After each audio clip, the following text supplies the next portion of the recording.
Welcome, everybody. Thanks for joining us. Great. Thanks, Jennifer. Good morning, afternoon, what time zone people are in. Good to see faces. Thanks for joining us. I'm curious, by a show of hands or thumbs, how many people are here because of MI, have questions related to motivational interviewing? Okay, good. We've got a couple of stock questions that were submitted as well. So I think Wendy DeTile is going to help us make sure that we get those questions that were submitted in advance answered from the start. Again, all 4 of them started with MI as the focus. So we'll dig in there. And then if you have other questions, feel free to stay. If you want to bounce, we understand and will not be offended. So it's good to see you. Wendy, over to you. Yes, so these are the questions from the learning forum or that came before. And then I also have the question that was asked in the chat during the main Q&A session. So I will just start. Can the team speak to how motivational interviewing is used and claimed as an FFPSA service in other states where it's used as a cross-cutting service? Sure. Okay, so cross-cutting service is language that a lot of states were using, and CB came back to the states to say, hey, describe to us in your prevention plan how you intend to use MI. You don't have to describe it as cross-cutting. What you have to do in the prevention plan is specifically define who you're going to be using it with and for what purpose. So you can use MI for substance abuse needs, for mental health needs, and for parenting skills. It does not have to be substance abuse service specific, even though in the 4E clearinghouse, it's still listed as a substance abuse intervention. You can write your prevention plan, each state, to describe that they will be using it with mental health, substance abuse, and parenting. And then they can proceed with the claiming of that. And ACYF or CB is approving prevention plans that are written in that way. I can give you 2 examples if it's helpful. Kentucky has submitted claims for motivational interviewing, and they are using it for mental health, substance abuse, and parenting. And they define per child, right, with that family, which way they used it. Was it for mental health purposes, substance abuse, and or parenting? It can be in combination as well. DC has also been using it, submitted, and has successfully been reimbursed for use of motivational interviewing in that way. There's one other piece here that's important, and it'll probably come up in some of the other questions. Motivational interviewing can be used as a case management strategy by your workforce, by your Title 4E workforce, to use it to help engage the family in the case planning process and the completion of the interventions that are also, or the services that are also a part of that child-specific prevention plan. Motivational interviewing can also be used by your providers. So you can have it be a part of their ongoing standalone intervention that they're using to engage families. So I said a lot, but let's see if there's any follow-up questions related to that. Yes, you did say a lot, and I feel like it answered a lot of the questions. So if I am repeating something you already said, but this is the one from earlier. Is there a consideration for social work staff to use motivational interviewing with Fidelity as part of case management? And I think you said yes. And if so, how would that impact the reimbursement rate? Yes. So it doesn't impact the reimbursement rate. It is part of a standalone intervention that your workforce is delivering. Multiple states are embedding motivational interviewing in their caseworker visits. So every time your worker goes out and engages the family in the home and they use MI skills, now remember, it to Fidelity means that they also have to audio record, video record, or have an observation for Fidelity monitoring. Okay, but they can use that as part of their strategy when they're in a situation like a casework visit where they're going to the home. Okay, that is super helpful. Does anyone have follow-up questions? I have a couple more on the motivational interviewing, but I just want to pause to see if, because that was a lot. I have a follow-up question. So if a county is using the community pathway, right? And the community pathway using it so that the touch of child welfare is minimized. Why would you use motivational interviewing by your casework staff? So right? Like how does that work, right? If you're doing case management for that family and you're interacting with the family that is a family first eligible family, I guess I don't understand sort of how do you minimize and use it as a case management tool. So let's separate out the case management use with the various populations. So if you have an FM case, family maintenance, or voluntary family maintenance case, and it's open in DCFS, your case managers are going to be using MI potentially, right, as a case management strategy to engage that family on case planning, right? Keep that family involved in services, keep them progressing. So in those type of candidacy groups, you would probably have your workforce using MI through that casework visit strategy. When it's a community pathway case and your DCFS or your probation or your 4E agency staff are not engaging that family, Dana, you won't have your case manager using MI. It will stay out in the community ideally, right? But if for some reason there's safety or risk concerns and it gets elevated and comes back in through the agency and gets opened as an FM case, then you can have your provider using it and your case manager using it. You have to be able to describe that in your prevention plan, what is the purpose of the use of it if you have multiple people using it. So does that help? I put myself on mute. And so those FM or voluntary family maintenance cases are family first eligible. Bingo. The California prevention plan included that population as one of the candidates. So yes, once you have your approved plan, that will be a population in which your case managers, your social workers, your probation, your DPO, your probation officers will be able to use MI as well. Okay, thanks for that candidacy reminder, right? No, it's helpful, right? And I think on the probation side, let me just clarify. I think there's only within the California prevention plan, I think it's the 602, the youth that have a 602 determination that are eligible candidates on the probation side, in which you might have your probation officers using MI, again, related to case planning and ongoing engagement. Those are great questions. Okay, if there's no other hands, I have another question. Jen, how would one identify the payer of last resort as it relates to motivational interviewing? So payer of last resort for MI is an interesting beast when you think about the same answer that we just heard back in the main room. If Medi-Cal in California is currently paying for MI in any way, then it needs to continue to pay for MI going forward. If there isn't an existing structure in which you are drawing down Medicaid, Medi-Cal, then you can look for 4E and Family First to be the payer of last resort. So it really is just circular in the same answer you heard in the other room. MI isn't any different than any of the other interventions when it comes to payer of last resort.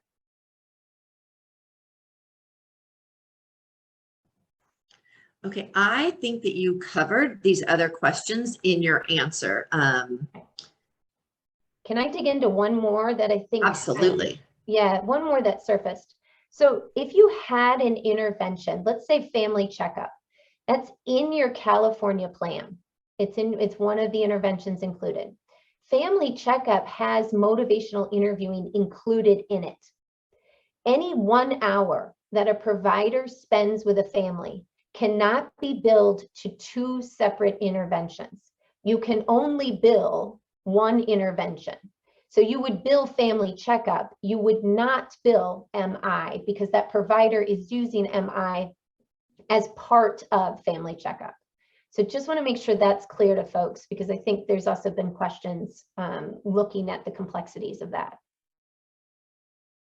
I see Jeanette's hand.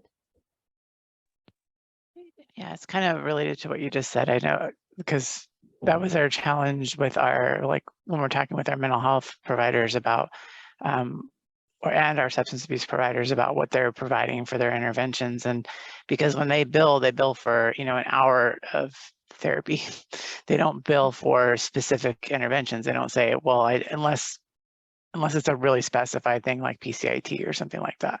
But like if they're doing just general therapeutic things, they could be working on, 4 or 5 different modalities during that hour with the client, and they're not billing for those specific times. So that was our challenge, is like, how do we break that out when we are talking about our FFPSA families? Like, because we have to have that conversation with mental health about how they bill so that we can reimburse for those hours that are reimbursable. So if they're doing MI, because I know currently our substance abuse providers use MI in their therapeutic part of their interventions for substance abuse, but and also I'm not sure California has asked for MI to be used across the board. So I'm not sure how, because I have to reread the plan again to see if they've included all 3 interventions. So, okay, there's a lot there. Great questions, Jeanette. Wendy, can we pop in the chat, or Jennifer, can we pop in the chat of the link again to the California Prevention Plan? I think the most recent version was the April 2022. And Jeanette, you're right. So there's a part of the California plan that does describe using MI with your workforce and with providers. Okay, so that's and there's part in the narrative section that describes it: group mental health, substance abuse, and parenting skills. Okay, so then I also want to address the billing, right? Like the way in which folks invoice for Family First is going to have to be intervention specific. You're going to have to know, was PCIT delivered to this child and what date? Because that's how the state will aggregate and then make claims. But if they were to use MI during that PCIT intervention, they would only invoice you for PCIT. However, if they are meeting with the family and developing the plan, and they use MI to engage the family and discuss, hey, we want to talk to you about your needs. We want to, think about what we want in this plan for you. That can be a motivational interviewing claim if they use the skill. Again, remember, you're going to have Fidelity. So you're going to have to talk with your providers about the audio, the video, or an observation so that you can make sure in good faith that you're claiming for something that was delivered with Fidelity. But it's important to work with those providers about separating out the use of MI as an intervention in and of itself versus using it in relationship to an existing intervention like PCIT. I think that example was great. Did we cover everything, Jeanette? I think that was a fantastic series of questions. Yeah, I think so. It's because that was one of the things like we were looking at about potentially getting our social workers who do work with FM and VFM families trained to do MI. And if that's something that can be billable, then it's something we can implement with them. But also, I would assume that you might want to train the social workers who work with parenting and pregnant foster youth as well, because they could use MI with those youth and they would qualify for it as well. Exactly. And they would have a claimable intervention once they've established that youth is automatically eligible because they're pregnant and parenting. And then you develop that plan that includes MI. So they'd have to put MI as an intervention that they're using with that youth to be able to claim for the use of it there. Thank you. So there is a question in the chat, Jen, but I see that Cheryl joined us. So it might be something she wants to answer. It's who is monitoring the motivational interviewing CQI to adhere to Fidelity? And Megan, I don't know if you want to add anything to that question. I can tell you nationally, but Cheryl might want to tackle it for California purposes.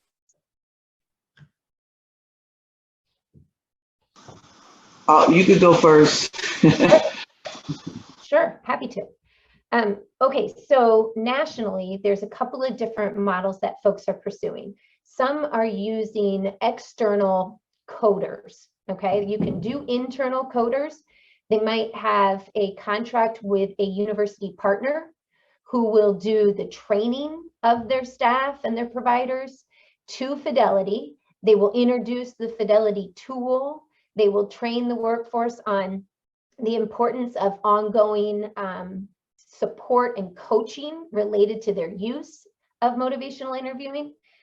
Some are doing the internal coder process, so that would be external, right? Where they audio tape, videotape, and they submit to that external coder who then does that review and then potentially shares it back with the agency, the individuals, whatever process they set up to make sure that there's a feedback loop to those individuals if they are challenged or struggling with their implementation of MI. Other states are doing the internal coder. So where they're having maybe internal trainers and developing their CQI staff, or maybe their coaching staff, or maybe their practice model staff. There's all kinds of different implementations across the country where they've identified the desire to have internal folks who can do that coding. And again, sometimes you might have a Fidelity tool that is asking supervisors to do the scoring. There's certain tools that you can do in that way. There's other tools, Fidelity tools, that you can do with, the CQI staff and others. But they might go and observe their workers' use of MI, or they might ask and review the audio or videotapes and the use of MI. So there's a couple of different approaches happening across the country. It tends to depend on how big of a jurisdiction and how many different cases they're potentially going to be monitoring. Remember, not every single engagement and use of MI needs to be reviewed for Fidelity. They do not all need to be reviewed, right? There's some great sample tools out there to kind of guide jurisdictions on how to do a random sampling and how to make sure that it's at a level that's appropriate based on the number of users. So those resources can also be shared later if folks are interested. There's a motivational interviewing guide that PCG and Chapin Hall put together. And I think we also have a link to that my colleagues can drop in the chat for you. This was, again, because folks like yourselves had a lot of questions about the implementation of MI. And so they took the time to put a guide together. Please feel free to tap that resource. There's a lot of great information in there.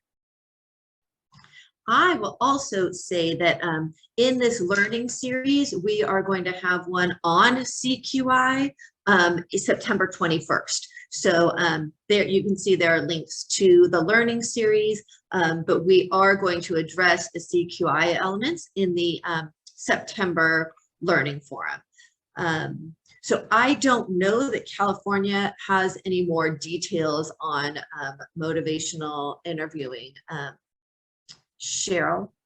We don't. I mean, you basically have described it the way it is in the plan currently. And we're working on now just how we will monitor it at the state for all of EBPs. So we're working on that approach now. But as you said, the local jurisdictions will have to decide on their approach in terms of how they are going to adhere to Fidelity for MI. So there is a question, Jen. I don't know. Actually don't know if we're going to know the answer to this one, or we will have to get back to Cynthia. It says, is CSU San Diego's motivational interviewing as listed in the California evidence-based practices for child welfare okay? So MI is actually an interesting intervention compared to others. So there isn't a purveyor of sorts. There is a group of what's called MINT trainers. And the folks that are overseeing MINT are really across the country, across the world, trying to just make sure that there's some standardized training. So I can't speak specifically to what San Diego's use of MI is, but I think the gold standard for training is a MINT trainer, somebody who's gone through and become certified in the MINT delivery process.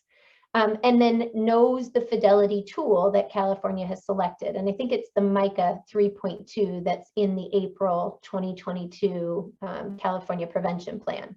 And so, you know, it's really about making sure that you have somebody ideally who has that MINT training and then has familiarity to make sure that your staff is going to understand what their roles and responsibilities are in relationship to Fidelity.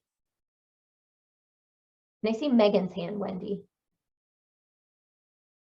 Sorry, thank you. I have one more question about that. So if we choose our internal coding, is there someone that provides additional oversight? We've been through MI, so I've gone through the CQI process and done the audio recordings. So that's why I have some additional questions. One of my county partners is on here as well, and we spent a lot of time talking about MI. And so that's why I'm questioning, how does the CQI look?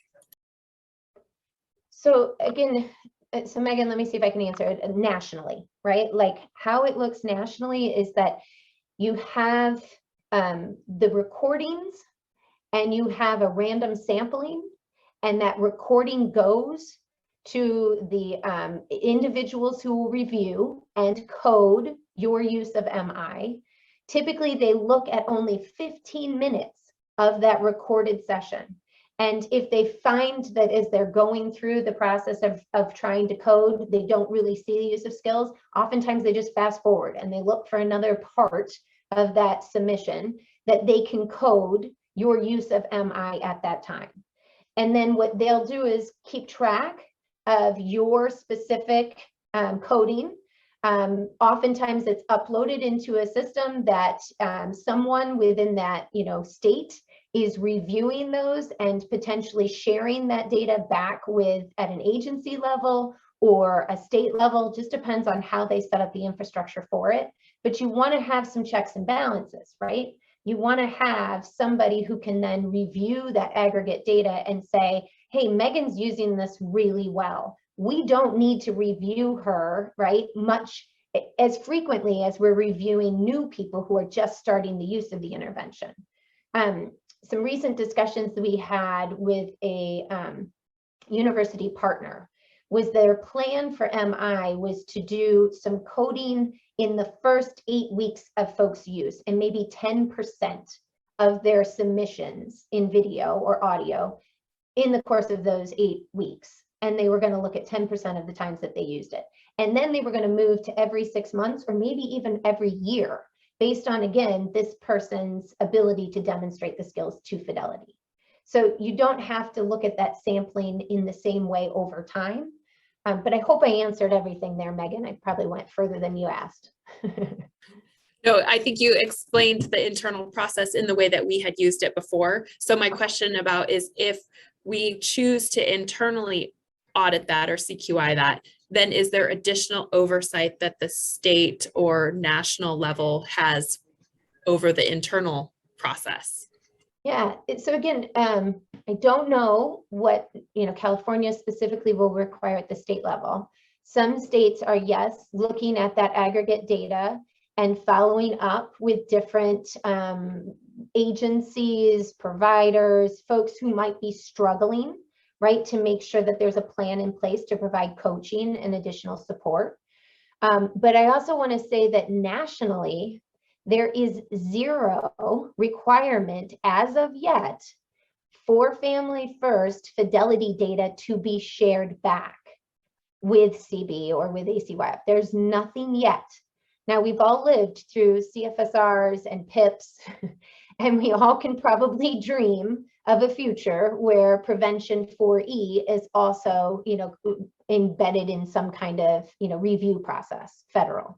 But as of yet, there's no requirement for the states to submit that Fidelity data to the feds. So we only have 5 minutes left. Jen, I know you had some resources around cultural competency. If you want to just kind of briefly talk about them, and I know then Jennifer can drop those links. And I just want everyone to know, you don't have to copy these links. You're going to get them also, and they'll be on the landing page. So if there's one you want to grab, otherwise you don't have to worry about grabbing them. You can get them later. But yeah, with 5 minutes left, if you want to talk about those, and then if there's any questions. Yeah. Thank you, Wendy. So maybe like if you want to know who else is using MI, if you want to know who else is using family checkup across the country, and you want to think about peer-to-peer opportunities to talk, there's a great list from, I think, Casey Family Programs. I think Don has been tracking this himself. And I think the document is called, external version, is it the State Inventory of Interventions? Sorry, Jennifer, you probably already popped it in there. So that's a great resource to just kind of think about, who else is using which models and where. Wendy mentioned a series of resources related to working with families from different cultures, different races, different ethnicities. There is a couple of resources that Jennifer will pop in that I really think are fantastic. One that's looking, again, Casey Family Programs looked at all of the well-supported interventions and kind of tracked which rate, I think they looked actually at everything in the clearinghouse, which races, which populations, ethnicities, those models have also been adapted to meet the needs of. At Chapin Hall, we took it a step further, and a paper that I authored with a number of colleagues is looking at culturally specific models. These are not in the California plan yet, but we were trying to elevate models that were actually developed by people of color for people of color, and what their research evidence is, and trying to elevate those to the clearinghouse to get some of them on. Over the last couple of months, we've seen some of them showing up, which is fantastic. So there's a couple of really great resources. The interventions for families of color that Jennifer's popping in, that again, think about how, we want to continue to grow the evidence-based array. These might be things that you want to promote research in.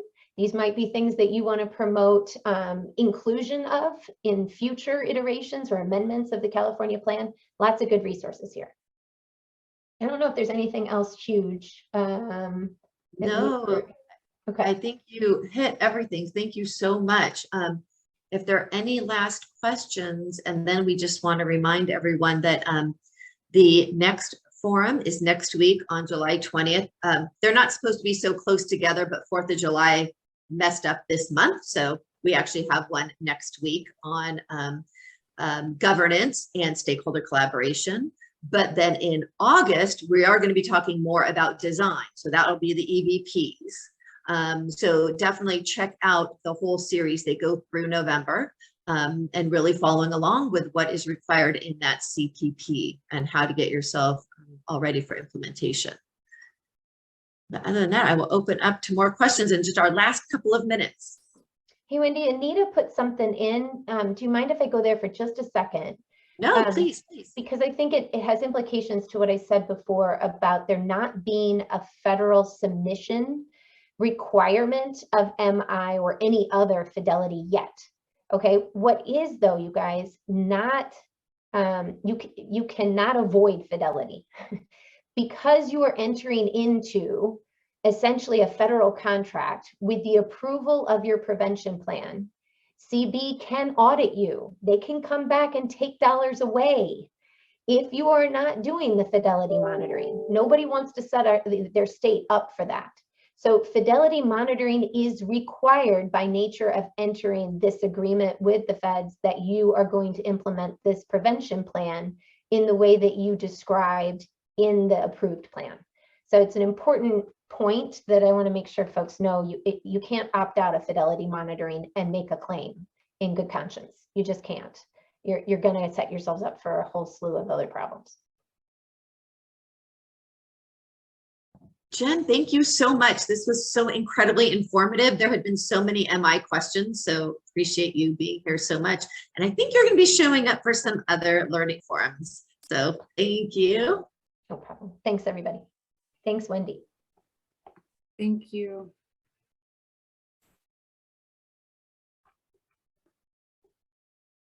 And I don't think we're circling back to the other room, right? We are not. We are not. Thank you, everyone, for participating. We really appreciate it. And, any further questions can all go to Caltrin. They have a box, so thank you.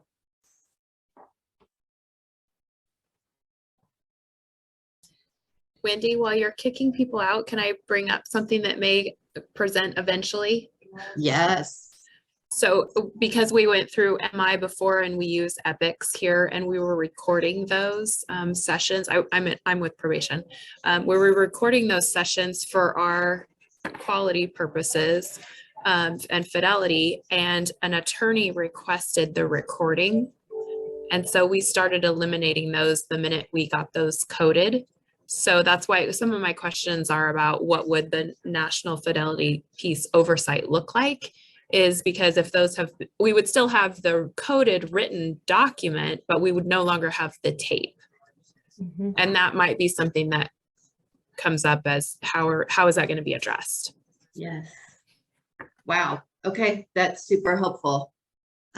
Yeah, thank you. We might actually follow up with you, but thanks so much. Thank you for this very much. It was very helpful. Thank you for coming.